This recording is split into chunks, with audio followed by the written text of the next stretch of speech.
sifunda khona ngiphinde ngiyifunde more especially lapha ku verse number 17 uthi ke for the sin of one man ngesono samuntu oyedwa ukufa and then it caused death to rule over many. So ke ngokona ka Adam kukodwa and kwenza lokho ukuthi ukufa kukwazi ukurula phekwethu singabantu. So ke namhlanje ngifuna ke siqhubeke sibheke ngoba uma usufika ku next sentence iyakushintsha ngehla kweyami version ithi but ithi okay just ngicale phakathi kwezozwa for the sin of one man Adam caused death to rule over many, but even greater is God's wonderful grace and his gift of righteousness. For all who receive it will live in triumph over sin and death through this one man Jesus. Namhlanje ngifuna sibheke ikakhulukazi lamagama awu2 sizobheka this wonderful grace. Hallelujah. And number 2 sizabheka this gift uNkulunkulu asinikeze yona. What gift is that? Ile gift that a gift eyisipho uNkulunkulu asinikeze sokulunga, the gift of righteousness. Namhlanje ngifuna sibheke ke sobheka le gift yakhulu bazalwane. Sibheke ukuthi uNkulunkulu wayasinikeze yona ngoba sobheka ukulunga komuntu, the righteousness uNkulunkulu asinikeze khona. La sifunda khona it is a gift ezekuthina. So I guess bheke ukuthi igama ene righteousness isho ukulunga kusho ukuthini ukuba righteous ukuba righteousness isho ukuthi the right standing before God. Njengamanje thina uma usindiswa uNkulunkulu usipha isipho sokulunga. Namhlanje uma wamkela uJesu njengenkosi nomsindisi or the day wamkela uJesu njengenkosi nomsindisi empilweni yakho kwaba khona ukulunga. So when you have been made righteous, akuyonto sazoba nayo but unakho because you are saved. The day usindiswa uNkulunkulu uyayishintsha impilo yakho bese bangolungile. Hallelujah. Namhlanje ngizothi kuwena uNkulunkulu uzokulungisa, uNkulunkulu uzoshintsha isimo sakho, uNkulunkulu useshintshile isimo sakho uma kungathiwa vele usindisiwe. Hallelujah. Hallelujah. So let us bega last funda khona njengamanje in the book of Romans chapter 5 verse number 17 ukubeka ngokusobala ukuthi this righteousness esikhuluma ngayo iyisipho. Namhlanje ngifuna ubheka ukuthi it is the gift from God eyinika thina. Yini gift is something that ongayisebenzeli, you will never earn for isipho. Umuntu okulethela isipho ukulethela ngoba ekuthanda. Umuntu okunikeza isipho ukunika ngoba ebona ukuthi umntwana wakho umngani wakhe sikufanele lesipho. uNkulunkulu nabesinikeza this gift wayebona ukuthi isifanele wasesinikeza asinakuyisebenzela ke njengamanje. Ngizothi kuwa namhlanje yonto okumele uyenze ukuthi kumele umdubise uNkulunkulu. Ake ngitshela isimanga uma umuntu ekunikeze igift ethile lo muntu ke umkhonze kakhulu uke umthande kakhulu. Namhlanje ngizocela nawe ukuthi ake umthande lo uNkulunkulu okunikeze isipho sokulunga. Hallelujah. And now uzofunda lwana ukuthi ngempela uNkulunkulu ukulungisile. Hallelujah. uNkulunkulu sithandile wasilungisa. uNkulunkulu wasilungisa sibabi wasilungisa singathandeki wasilungisa. Hallelujah. But bazana I guess bheke uNkulunkulu nabesidala even ekuqaleni in the creation uNkulunkulu wasidala kwaba khona ukulunga kuthina. That is why uNkulunkulu each and every day in the cool of the day uNkulunkulu wayishiya ithrone yakhe emazulwini ehle ezohlala Adam ahambe naye ensimini yase-Eden. Wayehamba naye because Adam at that time wayelungile, he was righteous. But that day kufika isitha ukulunga kwethu kwase kuyaphela kwahamba.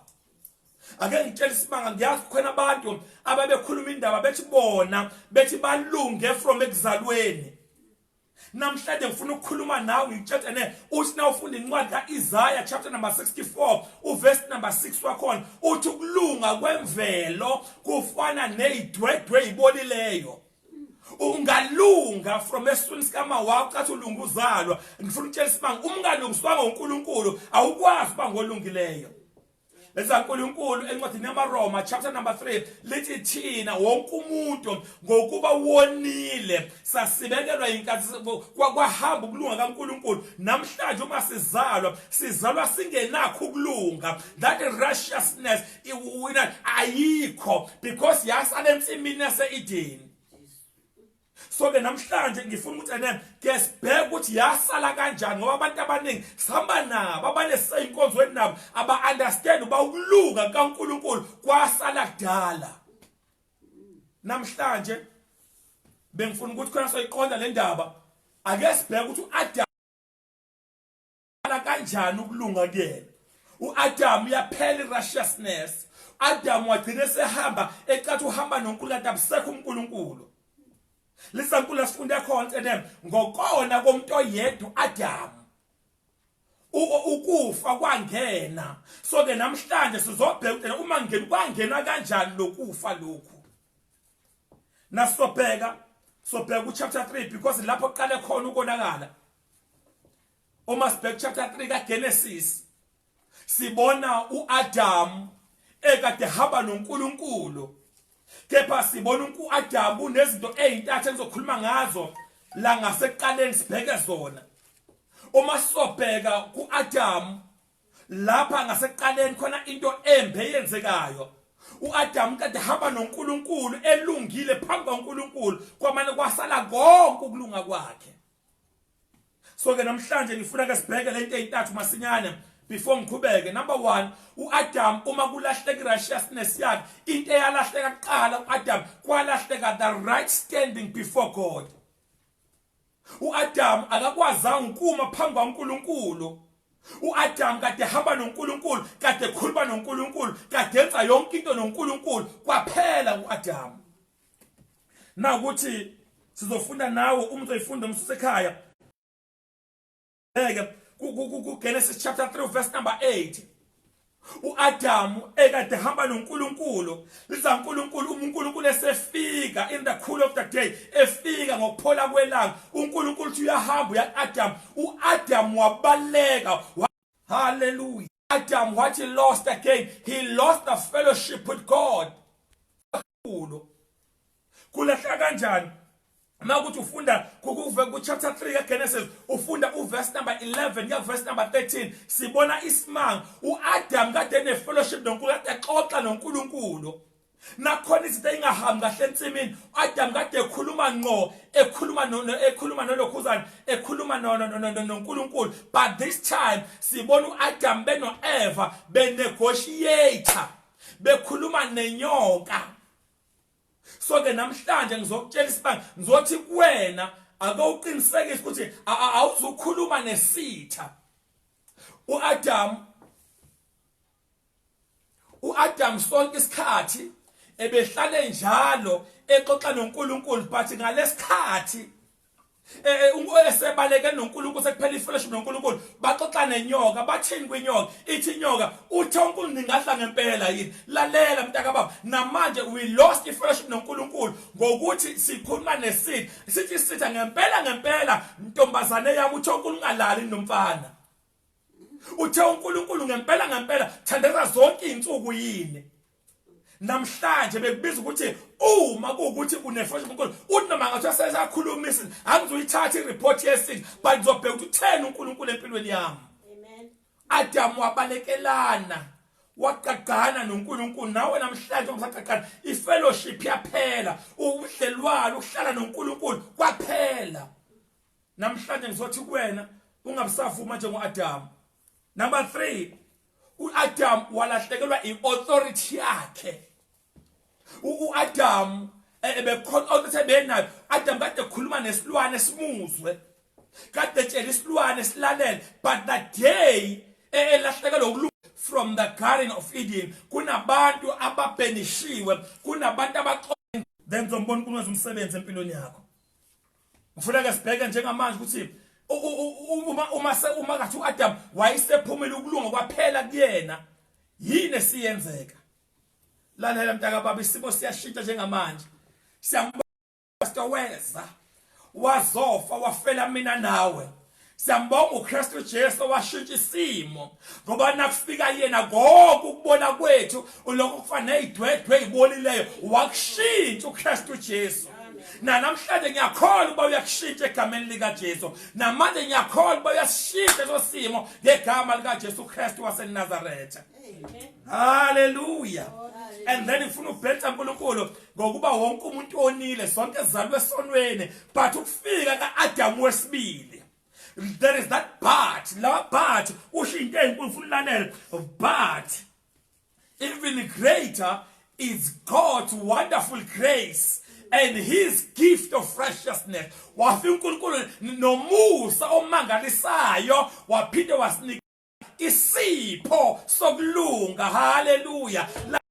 Manje uzogqoka inkazimulo yezulu uthi uNkulunkulu the wonderful grace akuyona just a normal grace but this is wonderful grace and ayihamba yodwa ihamba negift.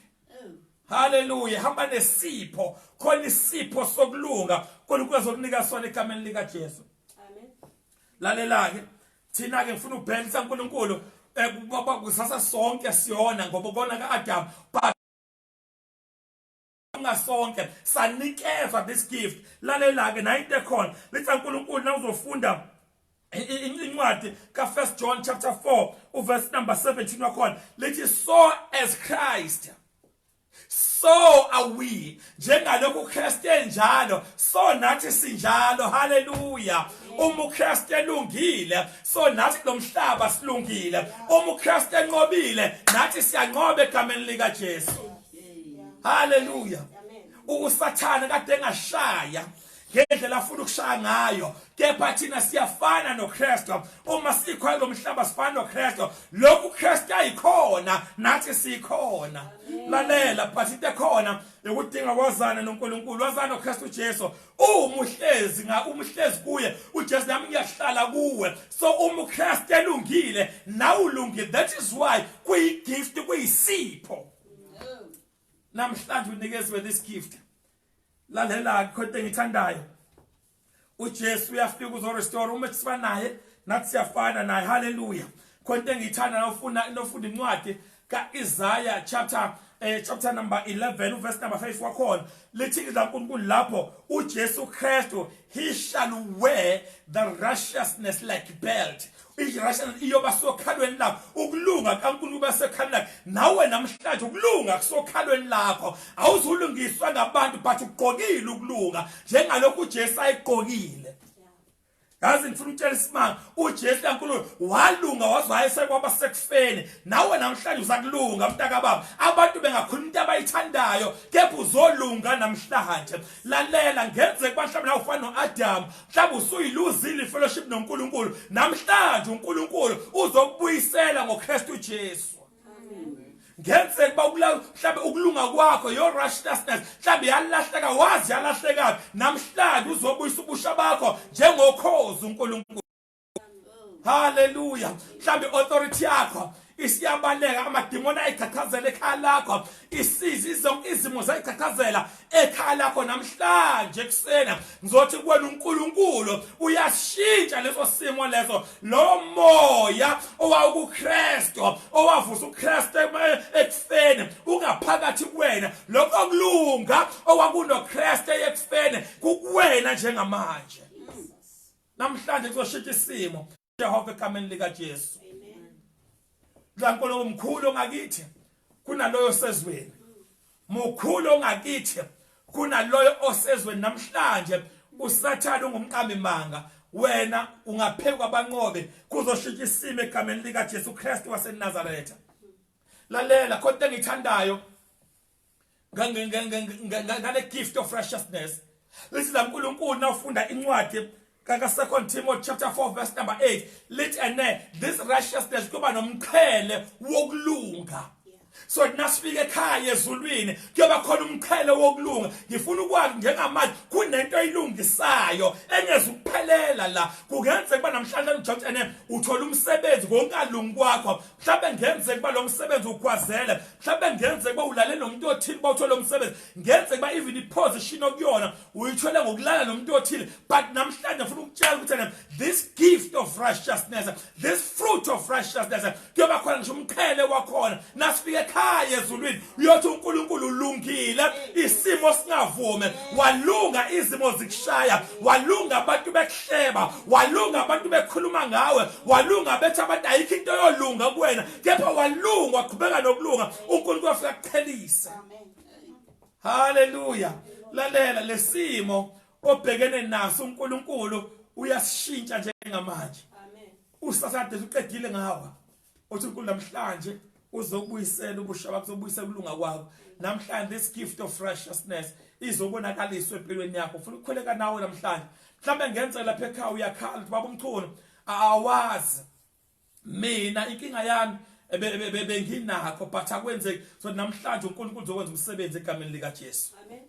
uNkulunkulu uzoshintsha isimo njengamanje mhlawumbe uyakhuluma uyakhala uthi baba uMchunu mina njengoba ungibona ngihlezi la ekhaya ukulunga kwami kwathathwa umkhwenyana wami mhlawumbe ukulunga kwami kwathathwa abantwana bami mhlawumbe ukulunga kwami kwathathwa ubamezala mhlawumbe ubabezala mhlawumbe kwathathwa abafowabo basemzini so namhlanje uNkulunkulu uzoshintsha sosimo egameni lika Jesu. Amen.